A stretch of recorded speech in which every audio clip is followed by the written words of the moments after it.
저와 여러분에게 주시는 말씀 오늘 누가복음 6장 27절에서 36절까지 말씀 우리 같이 보겠습니다. 누가복음 6장 26절에서 36절 말씀입니다.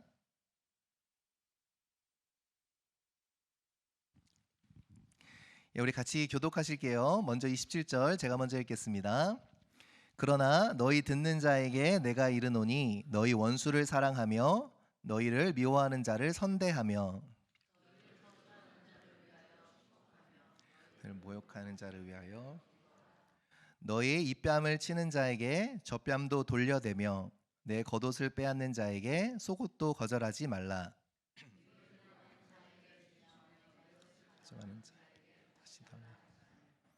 남에게 대접을 받고자 하는 대로 너희도 남을 대접하라. 그러니까 만일 너희를 사랑하는 자만을 사랑하며 칭찬받을 것이 무엇이냐? 죄인들도 사랑하는 자를 사랑하느니라. 너희가 만일 선대하는 자만을 선대하면 칭찬받을 것이 무엇이냐? 죄인들도 이렇게 하느니라. 너희가 받기를 바라고 사람들에게 꾸어주며 칭찬받을 것이 무엇이냐? 죄인들도 그만큼 받고자 하여 죄인에게 꾸어주니라. 오직 너희는 원수를 사랑하고 선대하며 아무것도 바라지 말고 꾸어주라. 그리하면 너희 상이 클 것이요 또 지극히 높으신 이의 아들이 되리니 그는 은혜를 모르는 자와 악한 자에게도 인자하시니라. 너희 아버지의 자비로우심 같이 너희도 자비로운 자가 되라. 아멘. 많은 말씀이 있는데요. 정말 많은 도전이 되는 말씀입니다. 예전에 보았던 영상 중에 제 기억에 좀 남아있는 게 있는데요. 이렇게 성장하고 있는 이제 어린이 유소년 야구 선수가 이렇게 볼을 이렇게 투수를 이제 하고 있는 것을 연습 투구를 하고 있는 것을 어떤 레전드죠. 한국 프로야구의 레전드, 이렇게 덩치 좋은 홈런 타자가 이렇게 지켜보는 것을 보았습니다. 이렇게 지켜보고 있어요. 야, 볼 좋네. 막 이렇게 지켜보는 거예요. 그러다가 칭찬을 하다가 갑자기 야구 배트를 들고 타석에 들어섭니다. 휘두르지 않고 그냥 서 있기만 할게. 안 칠 때니까 한번 던져봐 그러는 거예요. 계속 하던 대로 던지라는 거예요. 근데 희한하죠? 그 레전드가 그냥 배트만 들고 타석에 휘둘릴 생각은 없어요. 타석에 서 있기만 하는데 볼을 던지던 투수의 제구가 흔들리기 시작합니다. 참 이상하더라고요. 타자가 있고 없고 차이가 저렇게 크구나. 그러니까 제가 예전에 청소년 때에 저희 친척형과 가끔씩 농구를 하러 가곤 했어요. 근데 저희 친척형은 농구 이제 발시리죠. 농구를 굉장히 잘했어요. 고등학교 때 선수를 하던 주전이었어요. 그래서 꽤 잘하던 형이었습니다. 제가 막 이렇게 열심히 승연습을 하는데 형이 갑자기 와요. 잘하는데 그러면서 와요. 그러면서 하는 말이 형이 그냥 팔만 벌리고 서 있기만 할 테니까 계속 해봐 그러는 거예요. 그래서 제 코앞에서 정말 점프는 안 하고 팔만 올리고 이렇게 서 있는데요. 슛이 하나도 안 들어가는 거예요. 참 희한하죠. 그냥 팔만 들고 가까이에 서 있는데 제 자세가 흐트러지고 밸런스가 깨집니다. 참 희한했어요. 알아요. 안 막을 걸 알아요. 그런데도 제 자세가 흐트러지더라고요. 오늘 본문을 준비하면서 우리 신앙생활과 참 비슷하다라는 생각을 해보게 된 것 같아요. 우리 신앙생활과 비슷하지 않습니까? 우리가 어떤 믿음을 가지고 있는지 언제 드러날까요? 여러 가지가 있겠지만 우리의 믿음이 드러나는 중요한 영역이 한 가지 있는데요. 바로 관계라는 영역. 그 중에서도 내가 힘들어하는 사람들, 나를 힘들게 하는 사람들과의 관계라는 영역입니다. 지금 여기에 내가 정말 불편한 사람 한두 사람만 딱 데려다 놓아도 예배를 드리는 우리의 자세, 우리의 내면의 모습들이 어느새 흐트러질 수 있다라는 거죠. 많은 사람이 필요하지 않더라고요. 정말 내가 힘들어하는 사람 여기 딱 한 사람만 와 있어도 우리의 예배는 영향을 받게 되어 있다라는 겁니다. 개인적으로는 시애틀 지역, 지금 북쪽 지역이죠. 여기서 오랜 동안 또 사역을 해오면서 심심치 않게 들었던 표현들이 있어요. 특히 이 시애틀 지역에 오래 계셨던 분들이 하시는 말씀이 갈만한 교회가 없다라는 거예요. 물론 교회의 방향성이나 어떤 분위기 이런 것도 있겠지만 만약에 그것뿐이라면 그래도 가볼 만한 교회 한두 개는 있을 거 아니에요. 그죠? 방향성이 맞고 그죠? 예배가 좀 스타일이 맞는 교회 그래도 한두 개 있을 텐데 갈 만한 교회가 없다라는 거예요. 그래서 뭔 얘긴가 이렇게 제가 들어보니까 이 교회는 누가 있고 저 교회는 누가 있대. 어르신들 하는 말씀이에요. 네, 시애틀 지역에 한 3, 40년 사셨으니 실은 웬만한 분들 다 아실 거 아니에요. 네. 저도 실은 시애틀 지역에 20몇 년, 25년 이렇게 사니까 그죠? 저만 해도 웬만한 사람들 거의 다 아는 것 같은데 40년 막 사신 분들 그죠? 들어보니까 아이 저 교회는 누가 있고 저 교회는 누가 있고 그래서 그래서 갈 교회가 없다라는 거예요. 참 이해도 되죠. 왜냐 또 그럴 만한 일들이 있으셨을 테니까. 근데 동시에 안타까운 것도 사실이에요. 왜요? 어쩌면 신앙의 중요한 본질을 외면하고 회피해가는 것은 아닐까라는 생각을 실은 조심스럽게 해보게 되기 때문입니다. 저라고 예외겠어요? 저라고 불편한 사람이 없겠어요? 사역을 하다 보니 알게 모르게 그런 관계들이 형성이 되죠. 근데 우리가 실은 그래서 오늘 본문은 우리가 그냥 살짝 넘어가고 싶은 본문이에요. 저도 고민 많이 했어요. 이 누가복음 6장을 그냥 건너뛰어 버릴까? 근데 하나님 말씀이니 또 말씀을 전해야겠다라는 생각이 들었습니다. 무슨 말이에요? 우리는요, 우리가 좋아하는 사람들, 친한 사람들, 편한 사람들, 잘 통하는 사람들, 이런 사람들 속에서의 나의 모습을 보면서 내 신앙이 어떠한가를 끊임없이 점수를 줍니다. 필요한 거예요. 맞아요. 내가 좋아하는 사람들, 사랑하는 사람들, 나랑 잘 통하는 사람들 속에서 신앙생활을 합니다. 그런데 그래서 때로는 우리가 우리의 신앙생활을 좀 과대평가할 때가 있어요. 나 잘하고 있구나 생각할 때가 있습니다. 우리 모두 그래요. 그런데 본문을 보면, 예수님의 말씀을 보면 예수님의 생각은 조금 다른 것 같아요. 예수님께서 오늘 본문에 말씀하시죠. 원수를 사랑해라. 죄인들도 사랑하는 자는 다 사랑하지 않느냐. 마태복음에서 뭐라 그래요? 세리와 죄인들도 그들이 사랑하는 사람은 그들도 사랑하지 않느냐.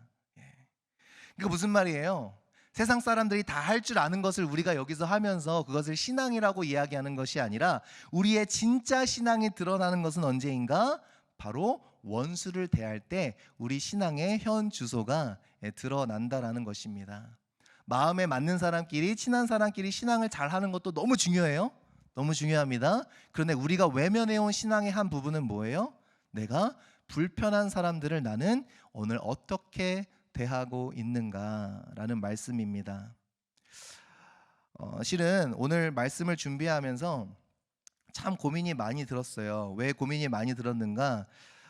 팀 켈러 목사님의 책을 보면서 한 표현을 만났는데요.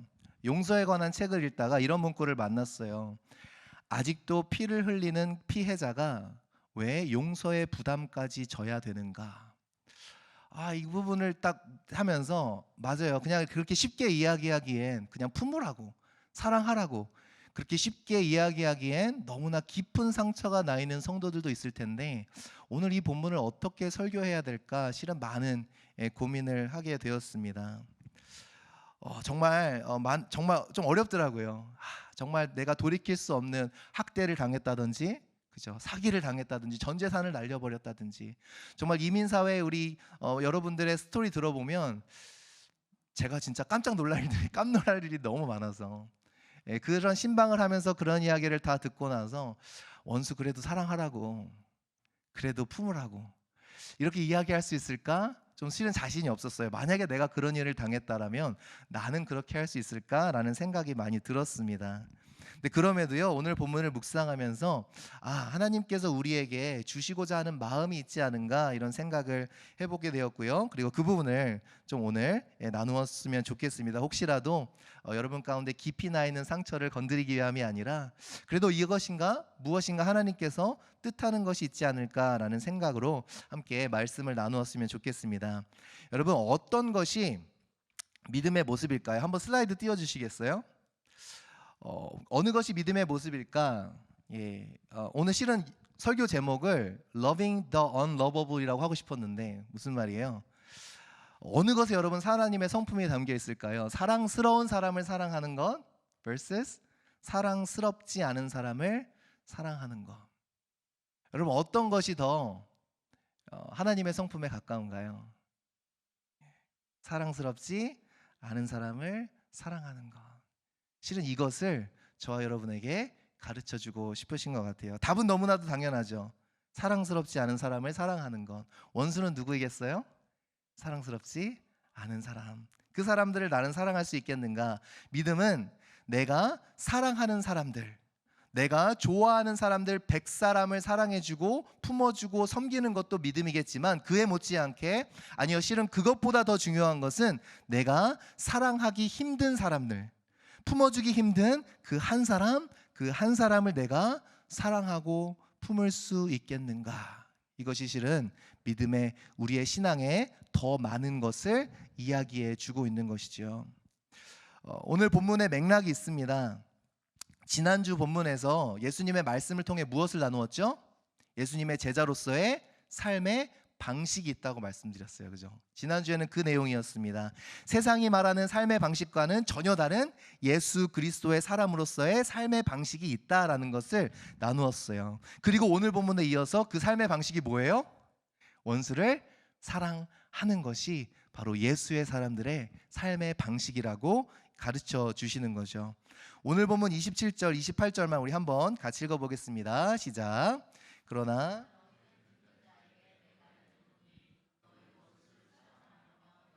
미워하는 자를 선대하며 너희를 저주하는 자를 위하여 축복하며 너희를 모욕하는 자를 위하여 기도하라. 예수님께서 실은 이 구절을 통하여 두 가지를 말씀하십니다. 첫 번째, 우리의 사랑의 대상에 대해서 말씀합니다. 원수는 누구예요? 우리는 보통 원수, 나는 원수는 없어요, 그냥 잘 살아요 이야기하는데, 그렇게 딱 넘기기에는 쉽지 않은 말씀을 하세요. 원수는 누구인가? 4번 반복되죠. 원수를 사랑하며 너희를 미워하는 자를 선대하며, 우리를 미워하는 자, 그죠? 그리고 너희를 저주하는 자를 위하여 축복하며, 우리가 안 되기를 바라는 사람들. 그리고 너희를 모욕하는 자를 위하여 기도하라. 뒤에서 우리 욕하는 사람들 어딘가 분명히 있을 거거든요. 한두 명씩은 다 있을 거예요. 우리 마음속에도 그런 사람이 있죠. 그 사람이 잘 되면 왠지 내 마음이 좀 쓰린 사람들. 내가 생각하면서 말은 안 하지만 저 사람은 좀 망했으면 좋겠고, 좀 안 됐으면 좋겠고, 저 집 자녀들은 그래도 좀 안 됐으면 좋겠고, 말은 안 하지만 우리 생각하는 사람들 있잖아요. 그 사람들이 바로 우리의 원수가 될 수 있다는 거죠. 대단한 건 아닙니다. 미워하고 험담하고 무례하게 굴고 손해를 끼치고, 우리 인간관계 가운데 흔히 있을 수 있는 그러한 릴레이션십을 예수님이 말씀하십니다. 너희를 미워하고 저주하고 모욕하는 자들, 그들이 원수라는 거예요. 혹시 여러분 가운데 어떤 사람이 있어서 가지 못하는 교회가 있다면, 만약 코스코나 H마트에서 봤는데 일부러 반대쪽 아일로 멀리 돌아가는 사람이 있다면, 한 식탁에 앉아서 같이 식사할 수 없는 사람이 있다면, 그 사람 역시도 예수님은 뭐라고 말씀하세요? 너희의 사랑의 대상이다라고 말씀하시는 거죠. 두 번째, 예수님께서 무슨 말씀을 하시는가? 그들을 사랑한다라는 것은 무엇일까요? 사랑의 모습에 대해서 말씀합니다. 너희를 미워하는 자를 선대하라, 저주하는 자를 축복하라, 모욕하는 자를 위하여 기도하라. 적극적인 사랑, 수동적인 용납을 넘어서서, 그죠? 그냥 함께 공존하는 것을 넘어서서 적극적인 사랑을 베풀라고 예수님 말씀하고 계십니다. 선대하고 축복하고 기도해 주어라. 마음이 무거워지죠. 이것이 어떻게 가능할까요, 주님? 예수님은 왜 이렇게 힘든 말씀을 저와 여러분에게 하시는 걸까요? 실은 어떠한 다른 설명보다도 성경에 나오는 다윗의 이야기가 이 부분에 있어서 우리에게 많은 깨달음을 줄 수 있을 것 같아요. 그래서 오늘은 제가 주회보다는 다윗의 스토리를 통해서 정말 예수 그리스도께서 하시고자 하는 그 핵심이 무엇인가, 우리가 한 가지를 보면서 오늘 말씀을 나누어 보려고 합니다. 다윗의 이야기, 어떤 사건인가? 여러분이 잘 아시는 압살롬의 사건입니다. 압살롬 아시죠? 압살롬이 어떤 인물인가요? 다윗의 아들인데 다윗에게 반란을 일으키는, 쿠데타를 일으키는 그러한 아들입니다. 그 쿠데타 때문에 실은 다윗은 왕궁을 떠나서 다시금 광야로 도망하는 신세가 되었죠. 사울에게 그렇게 도망을 다녔는데 이제는 아들의 쿠데타로 인해서 다시금 광야 생활을 하게 되는 신세가 됩니다. 그럼에도 자신의 목숨을 노리는 압살롬을 피할 수가 없죠. 네, 압살롬 입장에서는 어때요? 다윗을 죽여야 이 쿠데타가 온전히 성공하는 거예요. 네, 왕권을 완전히 차지할 수 있는 겁니다. 그래서 다윗을 집요하게 추격합니다. 이미 왕궁을 떠나 피신을 가고 있는 다윗을 추격해요. 정말 살벌한 얘기죠. 누군가 나를 죽이려고 눈을 시뻘겋게 뜨고 달려고 있다. 그것이 내 아들이다. 정말 살벌한 이야기입니다. 결국 어때요? 다윗의 군대와 압살롬의 군대가 맞닥뜨릴 수밖에 없는 상황이 되어지게 됩니다. 어쩔 수 없잖아요. 누군가는 죽어야 되는 거예요. 네. 압살롬의 입장에서는 반드시 다윗을 죽여야 하고, 그죠? 다윗의 입장에서는 어때요? 압살롬과의 싸움을 피할 수 없게 되었습니다. 그래서 다윗은 전장으로 향하는 그 군대 장관 요압에게, 그리고 아비새에게, 이때에게, 그 자신의 장수들에게 이렇게 말합니다. 그 결전을 펼쳐야 하는 그 장수들에게 이렇게 얘기해요. 우리 같으면 어떻게 얘기하겠어요? 여러분 같으면, 저 같으면 어떻게 얘기할까요? 그 배은망덕한 놈 가만두지 말라고, 그죠? 반드시 살아서 될 거야. 내가 내 손으로 죽이겠다고. 너무 또 살벌하게 느껴지는데, 예. 아마 그럴 거예요. 분노에 차서, 그죠? 억에 받쳐서 그렇게 이야기할 거예요. 근데 다윗은 어떻게 얘기하는지 아세요? 다윗은 이렇게 이야기합니다. 나를 위하여 젊은 압살롬을 너그러이 대우하라. 예. 오늘 본문의 단어를 빌리면 뭐예요? 나를 위해서 선대해 주어라 라고 부탁을 하는 거예요. 이것을 모든 백성들이 다 들었다라고 기록을 합니다. 여러분, 전쟁터예요. 말이 안 되는 거예요. 다윗뿐만 아니라 다윗을 따르는 모든 일들의 목숨과 운명이 달린 일입니다. 그런데 압살롬을 너그러이 대우하라뇨, 선대하라뇨. 모든 백성들이 들었다. 그만큼 충격적인 발언이었다라는 거죠. 오늘 예수님의 말씀처럼 정말로 충격적인 발언입니다. 원수를 사랑하고 선대하라는 것만큼이나 무모해 보이는 거예요. 목숨이 오가는 상황에서 선대를 하라뇨. 내 인생이 달려있는 상황에서 선대를 하라뇨. 이렇게 하면 골로 갈 수도 있는데 나를 해하려고 드는 사람을 선대하라뇨. 너무나도 무모해 보이는 말을 지금 다윗은 하고 있는 거예요. 여러분, 결과적으로 어떻게 되죠? 압살롬은 전쟁터에서 다윗의 군대 장관인 요압에 의해 죽임을 당합니다. 그때 다윗이 어떻게 해요? 압살롬의 죽음의 소식을 듣고 마음이 찢어질 듯이 아파서 통곡을 합니다. 어떤 면에서는 이해가 되죠? 아들이니까. 그런데 다윗의 왕권을 노리고 심지어는 다윗을 죽이려고 반역한 자인데 반역자의 죽음을 이토록 애도하는 모습, 왕으로서는 실은 하면 안 되는 모습이죠. 왜요? 다윗이 얼마나 애통해했으면 그 전쟁에서 돌아오는 병사들이 부끄럽게 다시 집으로 돌아왔다, 그런 표현이 있어요. 승리를 했으니 승리의 기쁨의 소식을 알리면서 빵빠레를 울리면서 돌아와야 되는데 다윗이 너무 슬퍼하니까 마치 우리가 큰 죄를 저지르냐 조용히 성읍으로 들어왔다라는 기록을 사무엘하 19장에서 하고 있습니다. 얼마나 슬퍼했으면. 그래서 요압이 다윗에게 아주 항변을 합니다. 목숨을 걸고 항변을 합니다. 어떻게 이야기하느냐? 당신이 모든 부하들의 얼굴을 부끄럽게 하고 있다고. 우리가 지금 왕의 자녀와 생명과 처적과 비빈들의 생명을 위해서 이렇게 헌신했는데 지금 왕이 우리를 부끄럽게 하고 있다고. 이게 말이 되냐고.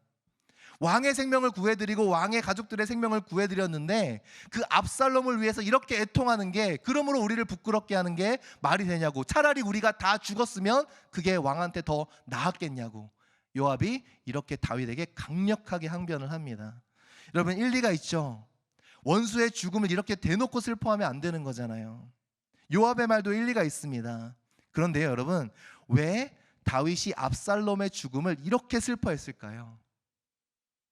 물론 압살롬이 자신의 아들이기 때문도 했지만 실은 본문의 사무엘하의 맥락을 쭉 보면 다윗은 압살롬을 보면서 누구를 본 거죠? 자기 자신을 본 거예요. 내가 죽어야 될 사람인데 내 아들이 죽었구나, 나 때문에. 왜요?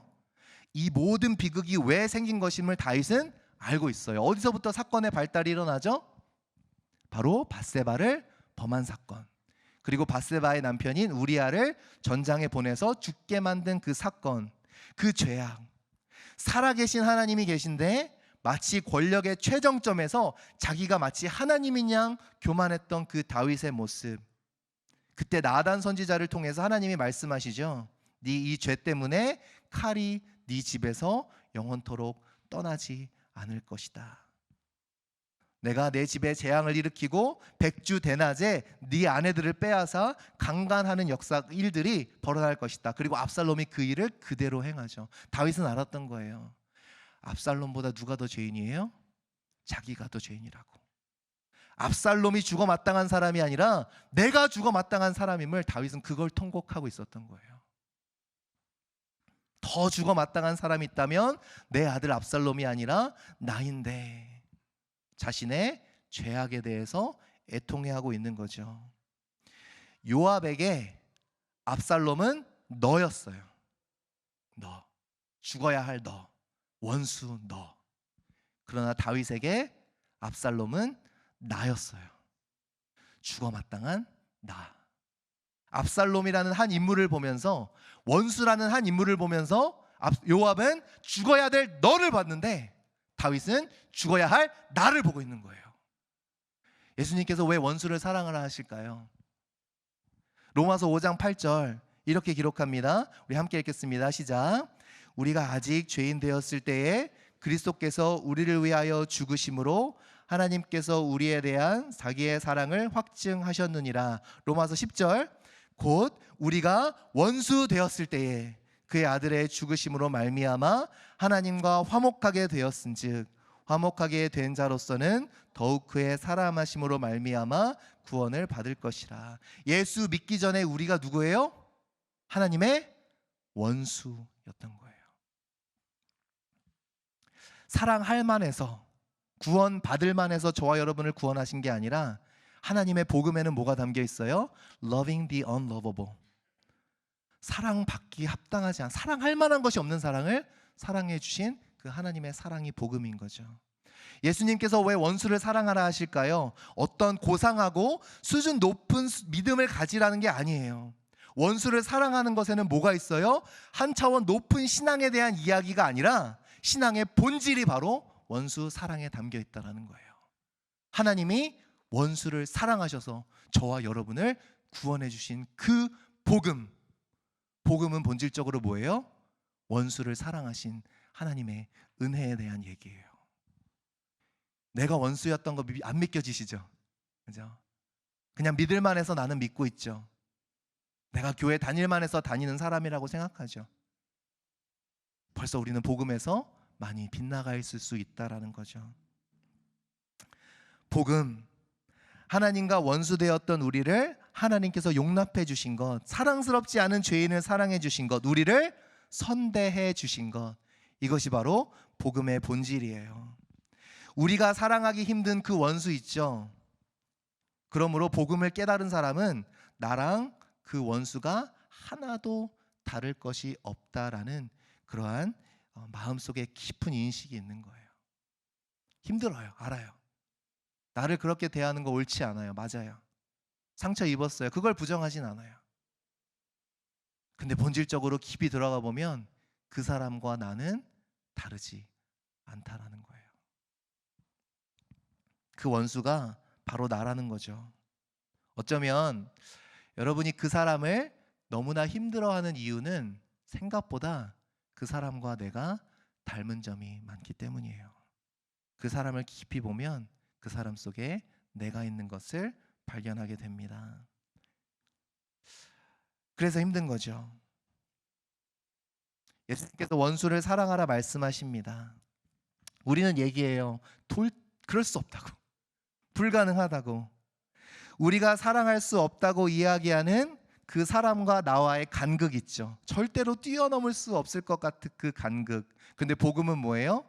나와 하나님 사이의 간극이 비교할 수 없을 정도로 더 컸던 거예요. 그 간극을 예수 그리스도께서 뛰어넘어 우리를 품어주신 것이 바로 복음이라는 것이죠. 나와 그 사람 사이의 간극과는 비교할 수 없는 간극. 내 원수가 나에게 행한 오펜스보다, 죄보다 내가 하나님께 행한 오펜스는 더 크다는 거예요. 비교할 수 없을 정도로. 나를 부정하고 나에게 수치심을 준 그 사람의 행동보다 내가 하나님을 부정하고 내가 하나님을 모욕했던 그 죄가 더 진하다라는 거예요. 나를 부정하고 투명인간 취급하는, 나를 인정해주지 않는 그러한 나의 부모들, 나의 배우자들, 어떠한 사람들보다 내가 하나님을 나의 하나님으로 인정하지 않았던 그 죄악이 더 하나님 앞에는 가슴 깊은 아픔이라는 거예요. 근데 하나님은 그 죄악을 용서해 주신 거죠. 원수를 사랑할 수 없노라고 소리치다 보면 하나님이 나를 보여주세요. 용서받을 자격이 없는 너를 어떻게 용서해 주셨는지.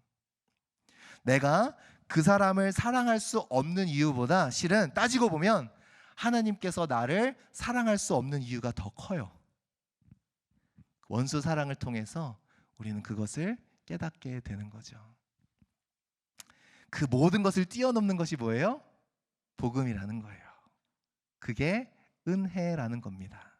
느낌이 아니라, 감동이 아니라, 나 은혜 받았어, 좀 뭔가 이렇게 그냥 감동받은 게 아니라, 은혜는 바로 그 복음, 원수를, 나 같은 원수를 사랑해 주신 그 복음이 은혜라는 거예요. 그래서요, 진짜 복음을 소유한 사람, 복음이 내 안에서 강력하게 역사하는 사람은 이제 어떤 렌즈로 다른 사람을 보게 될까요?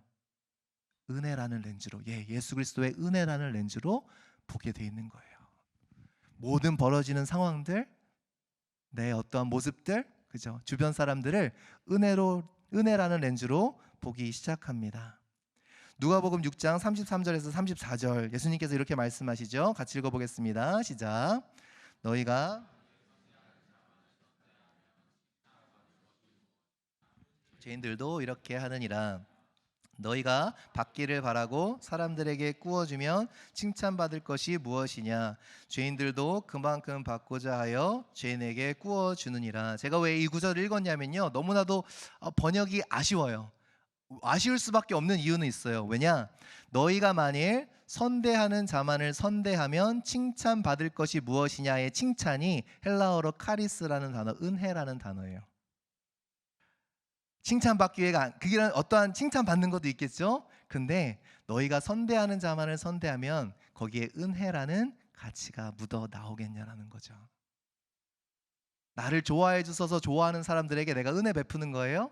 아니에요. 그것은 하나님의 어떠한 은혜의 성품이 묻어 나오는 것이 아닙니다. 왜요? 죄인들도 그렇게 하지 않느냐. 무슨 말이에요? 죄인들은 어떤 사람입니까? 하나님 없이 살아가는 사람들도 자기한테 잘해주는 사람한테는 잘해줘요. 그거를 우리는 교회라는 울타리를 만들어 놓고 하면서 마치 세상과는 다른 사람으로, 방식으로 살아간다는 듯이 착각하지 말라는 거죠. 세상도 자기를 선대해주는 사람을 선대해요. 우리가 교회 안에서 서로를 선대해주는 것과 전혀 다르지 않아요. 세상에서도 자기 울타리에 있는, 죄송해요, 모르겠어요, 저는 마피아 같은 거 모르는데 마피아도 자기들끼리는 선대해주잖아요. 울타리를 거놓고, 그죠? 한 조직에서는, 세상이라는 조직도 자기네들 울타리를 거놓고 서로를 선대해 줍니다. 그 울타리를 뛰어넘는 선대가 있어라는 거예요.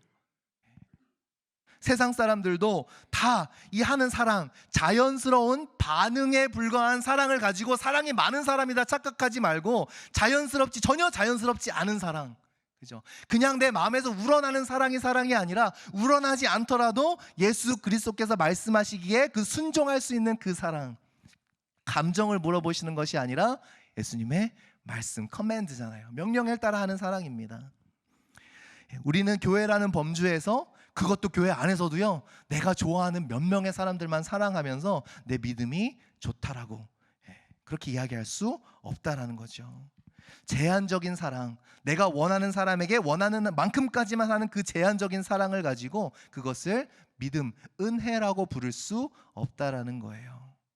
사랑하는 것이 자연스럽게 나오지 않는 사람들 있죠. 없는 듯이 막 쳐다보세요. 있잖아요. 저 사람 보면 사랑하는 보여다 꼴보기 싫어, 이런 사람 있잖아요. 그러니까 자연스러워, 그거 괜찮아요. 그것까지는 제가 뭐라고 안 그럴게요. 반응까지 어쩔 수 없잖아요. 그런데 그 사람을 선대할 수 있겠는가? 이게 믿음의 영역이에요. 모든 사람을 보면서 너무나 아름다워요, 이뻐요, 이러면 가장 좋겠지만 그거는 솔직히 힘든 얘기고요, 그죠? 마음속에 나오는 거 어떻게 해요? 꼴보기 싫은 거 어떻게 해요? 꼴보기 싫을 수도 있지. 그런데 그 꼴보기 싫은 사람을 내가 어떻게 대하겠는가? 이게 믿음의 문제라고요. 내가 보면 사랑스러운 사람들만 사랑하면서 내 믿음 좋다, 이것은 예수 그리스도의 복음을 너무나도 모르는 사람들이 하는 거라는 거죠. 어떻게 그렇게 할 수 있어요? 그들을 선대하고 축복하고 기도하는 건 복음이 내 마음속에 살아 있어야만 가능한 거예요. 그래서 예수님께서는 말씀하시는 거예요. 원수를 사랑하라고. 결국 뭐예요? 복음이 내 안에 살아있지 않으면, 복음이 내 안에서 강력하게 역사하지 않으면 할 수 없는 것이 바로 원수 사랑이라는 거예요. 우리 힘으로는 절대로 할 수 없어요. 오직 예수 그리스도 안에서 그 나를 향한 예수 그리스도의 사랑이 얼마나 큰지를 우리가 묵상하고 그 앞에 무릎 꿇고 그리고 그렇게 나아갈 때만 가능한 것이 바로 원수 사랑이라는 거예요. 복음과 직결되어 있습니다. 원수 사랑하는 것은 결국 뭐예요? 하나님의 성품이라는 거예요. 그래서 예수님께서 말씀하십니다. 36절 한번 같이 읽어볼게요. 시작. 너희 아버지의 자비로우심 같이 너희도 자비로운 자가 되라. 하나님의 성품을 닮아가라. 원수 사랑하는 말씀은 다시 말하자면 예수님께서 하나님의 성품으로 초대하시는 거예요. 하나님을 닮은 사람이 되라고, 신의 성품에 참여하는 자가 되라고, 참 믿음의 길로 저와 여러분을 초청하시는 겁니다. 우리를 억누르려고, 귀찮게 하려고, 못살게 하려고 하시는 말씀이 아니라 참 복음의 자유함으로 저와 여러분을 초대해 주시는 것이 바로 원수 사랑의 명령이라는 거예요. 그런 생각 들 수 있죠. 주님이 모르셔서 그래요. 이 사람이요 절대 안 변해요. 내가 암만 사랑하고 암만 용납하고 용서해줘도 이 사람 안 변해요. 어차피 안 변할 거니까 안 할래요. 아니요. 여러분, 그 사람이 변하기 위해서 사랑하라고 말씀하시지 않아요. 그 사람을 위해서 사랑하라고 말씀하지 않아요. 그 원수를 변화시키기 위함이 아니라 원수를 사랑하면서 누가 변해요? 내가 변해요. 네, 내가 변해요. C.S. 루이스가 그런 말을 했죠. 누구를 용서하고 사랑하는 것은 그 사람 변화의 문제가 아니라 뭐예요? 이것은 지옥에 가고 안 가고 이 문제가 아니라 어떤 사람을 미워하고 용서하고 사랑하지 못하면 벌써 그 마음이 지옥이 된다고 얘기했어요. 용서하지 못하고 사랑하지 못해서 지옥 간다는 얘기가 아니라 이미 우리 삶 가운데 내가 품지 못하는 그 원수가 있을 때에 내 마음은 이미 지옥으로 변해가는 거예요. 그 사람 생각하면 쓴물이 계속 나오잖아요. 얼굴이 화끈화끈해지잖아요. 이미 우리의 마음속은 얼마든지 지옥으로 바뀔 수 있다라는 거죠. 원수를 사랑하라고요? 말도 안 돼요. 맞아요. 그렇다면 원수를 사랑하는 게 말이 안 되면 그때 다시금 생각해 보세요. 나를 사랑하신 하나님의 사랑은 말이 되는지. 원수를 한번 사랑해 보세요. 그럼 깨닫습니다. 얼마나 처절하게 넘어질 거예요. 원수를 사랑하다가 조절 못하겠어요. 처절하게 넘어질 거예요.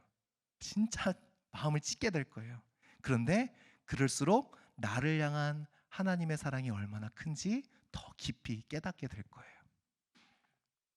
우리는 이야기합니다. 하나님, 압살롬이 없으면 신앙생활을 잘할 수 있을 것 같아요. 그런데 하나님은 말씀하세요. 아니, 그 압살롬을 어떻게 대하는지가 너의 신앙이야. 저 사람 없으면 신앙생활 잘할 것 같아요. 아니, 그 사람을 어떻게 대하는가가 너의 신앙이야 라고 저와 여러분에게 말씀하십니다. 부족하지만 제 마음에 늘 두고 있는 그 말씀이 있어요. 목사 그리고 목사직이라는 책에서 이재철 목사님이 이렇게 말씀하십니다. 목사가 꼭 잊어서는 안 되는 게 있대요. 뭘까요? 설교를 잘하는 거? 여러분 그렇게 생각하세요? 사역을 막 잘 오거나이즈하고 막 이끌어내는 거 아니래요. 설교를 조금 못해도 되고 사역에 좀 실수해도 괜찮대요. 그런데 잊지 말아야 하는 건 무엇인가? 목사는 모든 사람의 목사이다라는 것을 잊어서는 안 된다고 이야기합니다. 제가 여기서 반을 딱 갈라서 저를 좋아해주고 잘 따라주는 사람의 목사가 되는 건 참 쉬워요. 그런데 저를 따라주지 않고 비판하고, 그죠? 그냥 마음속으로 다른 생각을 하고 그죠? 뒤에 가서 다른 얘기하고 하는 거를 품어줄 수 있는 목사가 돼야 된다는 거예요. 쉬워요, 여러분? 여러분 해보실래요? 여러분 해보실래요? 마음을 찢어야 돼요. 네, 어려워요. 근데 젊고 부족한 종이지만 그렇게 하려고 부단히 노력합니다. 네. 모든 교인의 목사가 돼야 된다고 이 말을 늘 품고 가요. 네. 그래서 모든 사람에게 웃고 모든 사람에게 인사하고 모든 사람에게 고맙다 하고 네. 몸부림을 칩니다. 사랑하는 성도 여러분, 여러분 당연하다고 고개를 끄덕이신 것 같은데 저는 여러분에게 도전할게요. 여러분 모든 사람들에게 교우가 되어 주시겠습니까? 내가 좋아하는 사람들에게만 아니라 모든 사람에게 교우가 되어 주셔야 돼요. 이를 위해서 우리가 노력해야 될 것이 있습니다. 다윗에게 배운 거예요, 실은. 사무엘하 19장 여러분에게 나눴던 이 압살롬의 스토리에서 이제 다윗이 다시 왕권을 찾게 됩니다. 사무엘하 19장에는 다윗이 왕권을 되찾은 후에 반란자들을 어떻게 대하는가가 상세하게 기록되어 있어요. 그 중에 아마사라는 사람이 있습니다. 아마사는요 다윗의 조카예요. 조카. 압살롬이 반역할 때, 근데 이 아마사라는 사람이 어떤 사람인가? 압살롬이 반역할 때 어떤 역할을 했는지 아세요? 압살롬의 군대 장관을 맡았던 사람이 바로 아마사예요. 그러니까 반란군을 전두 지휘한 사람이 아마사예요. 여러분 어떻게 해야 돼요? 인간적인 기준으로 이제 쿠데타가 진압이 됐어요. 그럼 아마사 어떻게 해야 돼요? 처형해야죠. 그죠? 막 나오시네요. 맞아요. 죽일 놈이에요. 공개 처형 당해야 될 사람이에요. 왜요? 공개 처형 당해야죠. 이런 짓을 하면 니네들 이렇게 될 거야 라는 것들 정확하게 보여줘야죠. 근데 다윗은 아마사를 어떻게 됐을까요? 다윗이 절대 망하지 않는 이유가 바로 여기 있어요. 다윗은 아마사를 어떻게 대하는가? 우리 사무엘하 19장 13절 우리 한번 같이 읽어보겠습니다. 시작.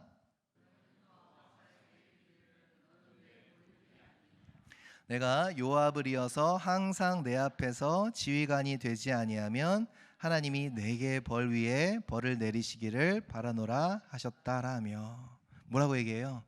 죽어야 될 이유가 너무나도 충분해요. 투표를 하면 100%가 나올 거예요. 죽어야 된다고. 그런데 다윗은 이 사람 아마사가 죽어야 할 이유를 붙잡지 않고요, 살아야 할 이유를 붙잡아 줍니다. 넌 내 고륙이지 않니? 사랑하는 내 조카이지 않니? 원수를 사랑한다는 건 무엇일까요?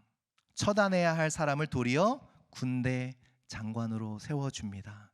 그 마음의 결단함이 느껴지세요? 반드시 그렇게 하겠다. 내가 안 그러면 하나님이 나에게 벌을 내려주시길 원한다. 반드시 너를 군대 장관으로 만들겠다. 왜요? 아마사를 죽일 수 있는 충분한 이유가 있지만 다윗은 그 이유를 다 버리는 거예요. 그게 원수 사랑이에요. 원수를 미워할 수 있는 100만 가지 이유가 있어도 그걸 다 버리는 게 바로 믿음이에요. 그리고 무엇을 붙잡아요? 아마사를 용서하고 세워야만 하는 이유, 바로 나의 고륙이지 않는가? 실은 이것은 아마사 한 사람을 향한 메시지가 아니라 아마사가 속했던 유다 지파를 향한 메시지입니다. 당신은 나의 고륙이지 않느냐? 어떻게 보면 지금 다윗은 작정한 사람입니다. 용서하기로 작정했어요. 품기로 작정했어요. 우리는 늘 생각합니다. 이 사람은 이래서 안 돼요. 저 사람은 저래서 안 돼요. 안 되는 이유를 100만 가지를 들이밀면서 왜 안 되는지 하나님을 설득하려고 합니다. 그런데 하나님은 말씀하세요. 되는 이유, 꼭 그래야 하는 이유 한 가지를 붙잡으라고. 사랑하는 성도 여러분, 원수를 사랑하는 것이 무엇이에요? 품을 수 없는 만 가지 이유를 내어버리고 품어야 할 이유 한 가지를 붙잡는 게, 그게 원수 사랑이에요. 맞아요. 저 사람이 왜 안 되는지, 내가 왜 그 사람을 사랑할 수 없는지, 그 100만 가지의 이유가 다 사실이에요. 맞아요. 그러나 그거를 다 버리고 한 가지 이유, 그리스도 안에서 나의 형제 자매된 자라는 그 한 가지 이유 때문에 그 사람을 품는 것이, 그것이 하나님의 마음이라는 거예요. 이게 믿음이라는 거예요. 무엇을 붙잡겠는가?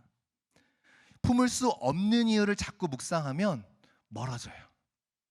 마음도 멀어져요. 그래서 결단하는 겁니다. 품어야 할 한 가지 이유, 그것을 붙잡고 결단하는 거예요.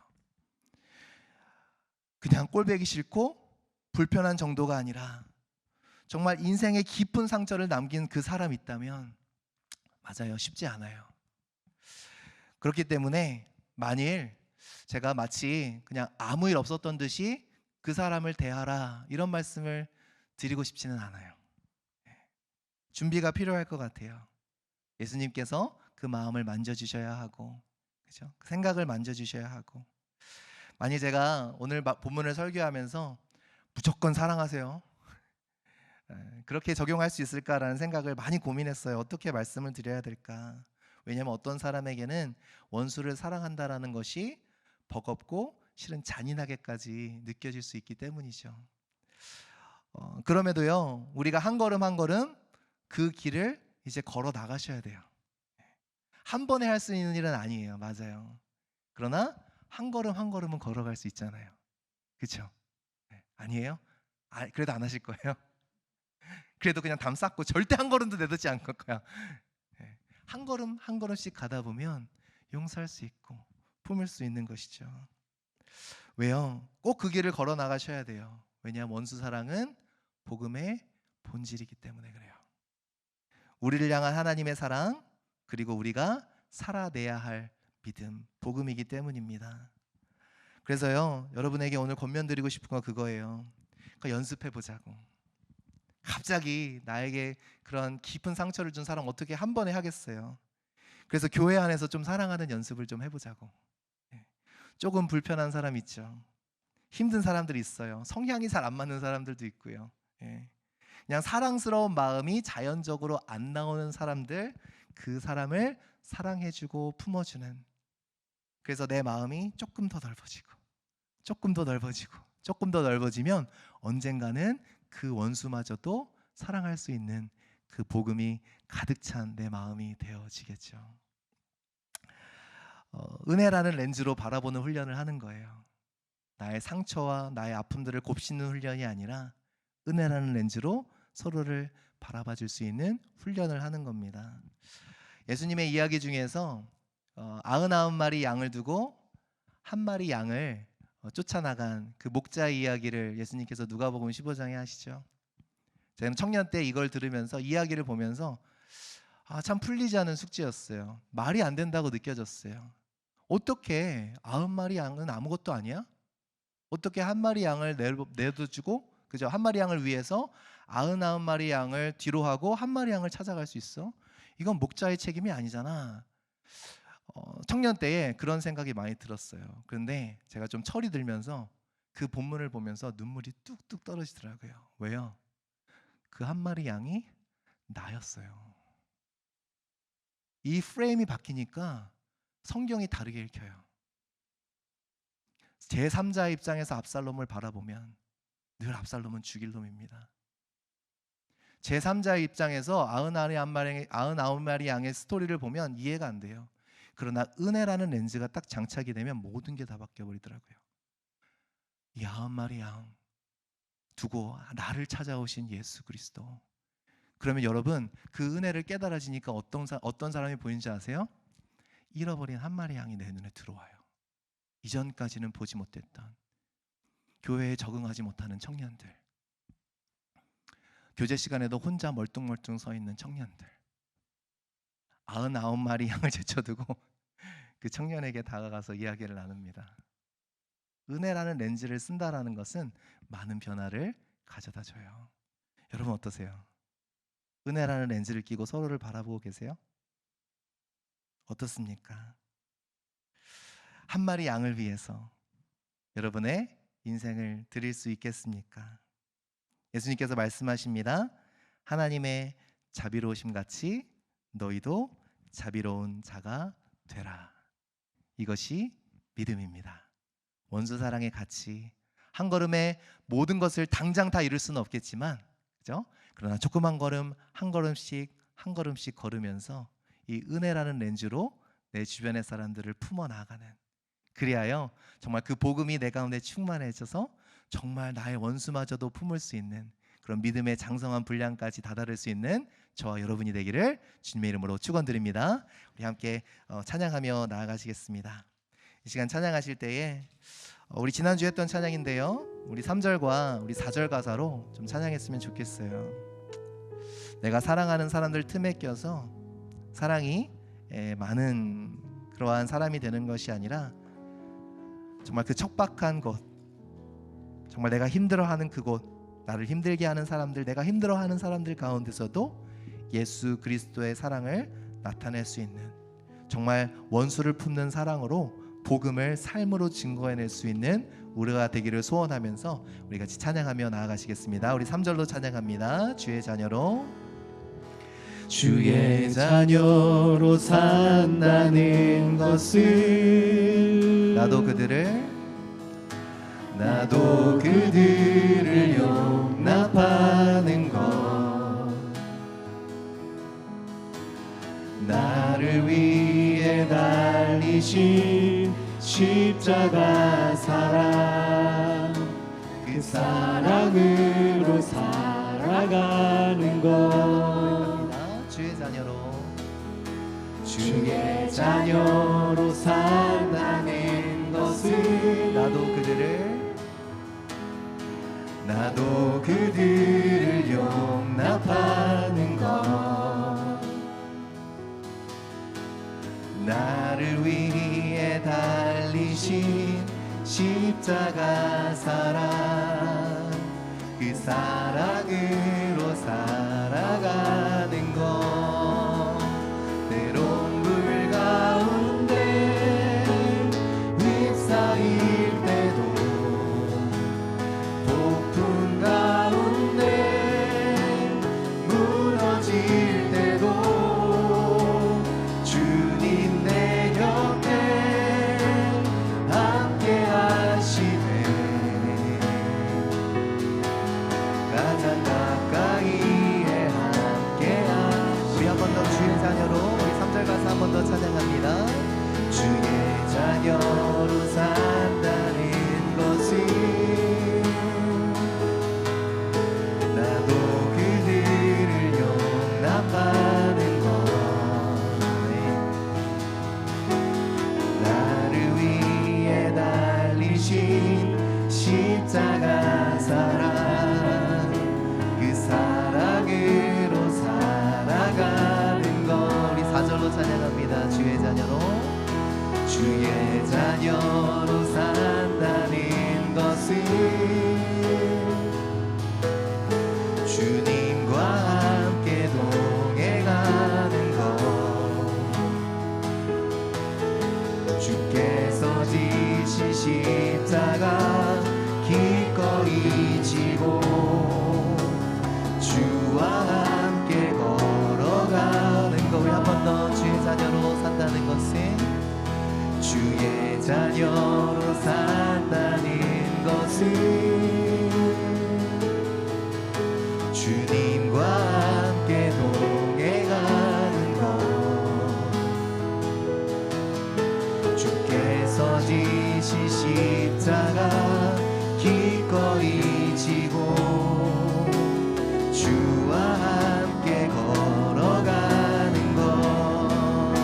때론 불 가운데 휩싸일 때도, 폭풍 가운데 무너질 때도 주님 내 곁에 함께 하시네. 가장 가까이에 함께 하시네. 때론 불 가운데 휩싸일 때도, 폭풍 가운데 무너질 때도 주님 내 곁에 함께 하시네. 가장 가까이에 함께 하시네. 지금 함께 한번 기도하며 나아갔을 때에 여러분 마음 가운데 혹시 여러분이 품기 힘든 그런 원수와 같은 사람, 마주하고 싶지 않고 생각하지고 싶지도 않은 그러한 사람이 있으면 이 시간 주님 앞에 좀 도우심을 구하며 나아갔으면 좋겠습니다. 하나님, 주님 내 힘으로는 품을 수 없어요. 내 힘으로는 사랑할 수 없습니다. 그러나 우리 나를 품으신 예수 그리스도 앞에 더욱더 묵상하며 그 복음 앞에 무릎 꿇었으면 좋겠어요. 예수 그리스도의 그 사랑을 묵상할수록 그 원수와 나와의 간극이 그렇게 크지 않음을 우리가 깨닫게 됩니다. 그래서 믿음으로 결단하며 나아갈 때 하나님, 지금 당장은 할 수 없지만, 아직 내 마음은 준비가 되어 있지 않지만, 그러나 하나님 믿음의 한 걸음을 걸을 수 있게 해달라고, 이제는 그 사람을 위해서 한번 기도의 입술을 떼어놓는 것부터 시작했으면 좋겠어요. 아직은 전화해서 통화하기도 힘들 수 있고 마주치면 피하고 싶겠지만, 그러나 주님, 그 사람을 위해서 내가 한 기도의 입술을 떼어놓을 수 있다면, 그걸 통해서 하나님은 우리 마음 가운데 더 깊은 복음의 진리를 심겨주실 거예요.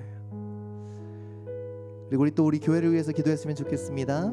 하나님, 내가 사랑하고 내가 좋아하는, 내가 사랑스러운 자만을 사랑하는 것이 아니라 정말 복음의 소유한 자로서 사랑스럽지 않은 사람들도 사랑할 수 있는 그 믿음을 나에게 허락하여 달라고. 그래야 나의 삶으로, 나의 어떤 사역과 나의 봉사로, 나의 섬김으로 복음이 증거되어지는 것. 세상 사람들이 다 하는 그런 사랑을 나도 하는 것이 아니라 예수 그리스도를 믿는 사람이 아니면 할 수 없는 그 사랑으로 서로를 사랑해주는 우리 만나교회가 될 수 있도록 인도하여 달라고, 우리 개인적인 문제와 또 우리 공동체를 놓고 우리 주님 앞에 한 목소리로 기도하며 나아가시겠습니다. 함께 기도하시겠습니다. 하나님 감사합니다. 하나님 오늘 말씀을 통하여 원수 사랑에 대해서 말씀하시는 주님, 우리의 마음이 쉽지 않습니다. 주님, 받아들여지기가 쉽지 않습니다. 그렇게 하기란 더욱더 쉽지 않습니다. 하나님, 정말 그러나 하나님 말씀의 부담감을 가지고 나아가는 주의 자녀들에게 주님 도와주시옵소서. 성령께서 말씀하여 주시고 만져주시고 새롭게 하여 주셔서 이제는 한 걸음 한 걸음 더욱더 reconciliation으로 나아갈 수 있도록 주님 화해케 되어지고 그 원수를 용납하고 사랑해 줄 수 있는 믿음의 걸음으로 나아갈 수 있도록 하나님, 더 이상 내가 울타리를 쳐놓고 아버지 나의 사랑의 대상과 나의 사랑의 아버지 하나님 정도를 내가 정해놓고 나아가는 것이 아니라 하나님께서 주님 말씀하여 주시고 하나님께서 인도하여 주시사 주님께서 도와주시사 하나님 그것들을 점점 더 스트레치해 나아갈 수 있는 우리가 될 수 있도록 아버지 나에게 사역의 대상들도 바운더리들도 더욱더 스트레치해 나가고 나의 가슴에 품을 수 있는 그 사람의 대상들도 더욱더 스트레치해 나가 정말 복음을 소유한 자답게 우리가 정말 사랑스럽지 않을 때 우리를 사랑해 주신 아버지 하나님 그 예수 그리스도의 십자가 보혈의 은혜를 우리가 늘 기억하며 우리가 그 은혜라는 렌즈로 다른 사람을 볼 수 있는 그러한 믿음을 가질 수 있도록 주님 인도하여 주시옵소서. 하나님, 사단에 자꾸 우리를 속이려고 합니다. 너왜 내가 사랑하는 사람들의 범주를 정해놓고 그 사람만을 열심으로 사랑하면 내가 믿음의 자녀인 것처럼 아버지 하나님 사단은 그렇게 우리를 속입니다. 그러나 예수 그리스도의 십자가는 그런 십자가가 아니기에 아버지 대상을 정해놓고 누구만을 위해서 죽어주신 그 십자가가 아니라 온 하나님이 세상을 이처럼 사랑하사 하나님을 향하여 거역하고 패역한 그 세상을 사랑하시사 예수 그리스도를 내어주신 그 사랑을 우리가 기억하며 오늘도 우리 가운데서 하나님 그렇게 다른 사람들을 사랑하며 나아갈 수 있는 우리가 될 수 있도록 인도하여 주시옵소서. 진정 복음의 능력이 복음을 머리로만 자들이 아니라 복음의 능력이 우리 삶 가운데 살아 역사하는 누군가를 품을 수 있고 누군가를 용납할 수 있는 그 복음의 능력을 소유한 자들이 될 수 있게 하여 주셔서 우리가 아버지 하나님 어려워하는 그 사람들 아버지 우리가 정말 그들이 망하기 원하는 그 사람들 잘 안 됐으면 좋겠고 넘어졌으면 좋겠고 아버지 하나님 쓰러졌으면 좋겠는 그 사람들을 위하여 이제는 예수 그리스도의 마음으로 기도할 수 있는 아버지 믿음을 허락하여 주시옵소서. 그들의 이름을 불러가며 하나님 그들을 함께하여 달라고 아버지 축복할 수 있는 믿음을 허락하여 주시옵소서. 하나님 우리 아버지 하나님 교회 안에서도 아버지 끊임없이 범주를 정해놓고 사랑하였던 우리의 연약함들을 용서하여 주시고 사랑스럽지 않은 사람들 사랑하고자 하는 마음이 저절로 들지 않는 사람들 아버지 하나님 그 사람들을 사랑하라 하시는 하나님의 명령으로 말미암아 아버지 우리가 그 사람들을 사랑하며 아버지 하나님 예수의 사랑으로 서로를 대할 수 있는 그런 믿음의 공동체가 되어질 수 있도록 역사하여 주시옵소서. 하나님 주님께서 보시기 원하시는 사랑을 우리가 살아내는 주님의 자녀들이 될 수 있도록 주님 함께하여 주시옵소서. 진정 복음을 아는 자들이기에 복음을 아는 자들밖에는 할 수 없는 그 사랑을 살아내는 복음을 소유한 자들로서 설 수 있도록 인도하여 주시옵소서. 지금도 많은 갈등 가운데 있는 마음들이 있습니다. 아버지 하나님 너무나 깊은 상처로 너무나 아픔으로 아버지 하나님 마음을 아버지 하나님 정말 내어놓기 힘든 아버지 하나님 그러한 사람이 있습니다.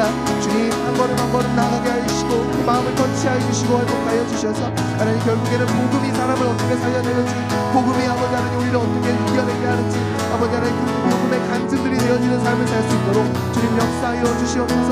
하나님 그렇게 한 걸음 한 걸음 우리가 서로를 대하며 연습하며 나아갈 수 있기를 간절히 소원합니다. 하나님 정말 사랑스럽지 않은 자들 아버지 품어주고 싶은 마음이 저절로 들지 않는 사람들을 우리가 서로 품어주고 사랑하며 모든 사람에게 교우가 되어줄 수 있는 우리 만나교회 교인들이 될 수 있도록 역사하여 주시옵소서. 누구에게만 교인이 교우가 되어주고 다른 사람에게는 아버지 하나님 남처럼 살아가는 것이 아니라 아버지 모든 사람이 모든 사람을 대하여 교우로서 살아갈 수 있는 그러한 은혜의 공동체가 되어질 수 있도록 서로를 아버지 하나님 은혜로 바라봐줄 수 있는 그러한 아버지 하나님 은혜의 렌즈를 가진 하나님의 마음을 가진 복음의 아버지 능력을 가진 자들로 우리가 나아갈 수 있도록 그리하여 그 복음이 한 영혼을 회복하여 우리가 세상에 나아가 이 세상에 어려운 사람들도 품어줄 수 있고 우리를 대적하고 우리를 어렵게 하고 힘들게 하는 사람들마저도 품어낼 수 있는 그런 믿음의 사람들이 다 되어질 수 있도록 주님 붙잡아 주시옵소서. 주님 감사합니다. 주님 감사합니다. 그렇게 하신 주님을 찬양합니다. 하나님 감사합니다. 오늘도 우리에게 말씀을 허락해 주신 주님, 정말 쉽지 않은 말씀, 부담스러운 말씀, 정말 많은 아픔과 고통이 따르는 말씀이지만 그러나 하나님의 말씀이기에 우리가 마음속에 새기며 나아갑니다. 용서하고 품어주기 힘든 사람이 있을 때에 하나님, 그 사람과 나와의 간극보다 나와 하나님 사이의 간극이 더 컸던 것을 기억하며 그 간극을 뛰어넘으신 그 예수 그리스도의 사랑으로 우리가 정말 우리가 힘든 그 사람들도 사랑할 수 있는 믿음을 우리에게 허락하여 주시옵소서. 간절히 바라옵기는 우리 시애틀 만나교회 교우가 모두에게 교우가 되어줄 수 있는 사랑을 베풀게 하시고, 하나님 모두 그렇게 예수 그리스도의 은혜라는 렌즈로 서로를 바라봐 줄 수 있는, 오직 복음을 소유한 자만이 할 수 있는 사랑을 서로에게 베푸는 귀한 공동체가 될 수 있도록 인도하여 주시옵소서. 하나님, 오늘도 마음의 고통 가운데 신음하는 자녀들 주님께서 아시오니 주님 터치하여 주시고, 하나님 역사하여 주셔서 그 마음 상처들 아물게 하여 주시고, 주님의 은혜는 단순히 아물고 잊어버리는 것이 아니요 아문 후에 더 온전한 회복으로 나아가 다른 나에게 상처 준 영혼마저도 품을 수 있는 그 예수 그리스도께서 주시는 회복이 얼마나 큰지, 이 세상에 그 복음의 능력을 전파할 수 있는 삶의 간증들이 되어질 수 있도록 그 오늘의 한 걸음 한 걸음을 걸어나가는 우리 성도들 될 수 있도록 인도하여 주시옵소서. 감사합니다 주님. 그 복음, 정말 사랑스럽지 않은 우리를 사랑해 주신 그 예수 그리스도의 복음을 인하여 감사합니다. 그 복음을 잊지 않고 오늘도 우리도 그 사랑의 가치를 실현하며 살아가는 정말로 믿음을 소유한 우리 모두가 될 수 있도록 함께하여 주시옵소서.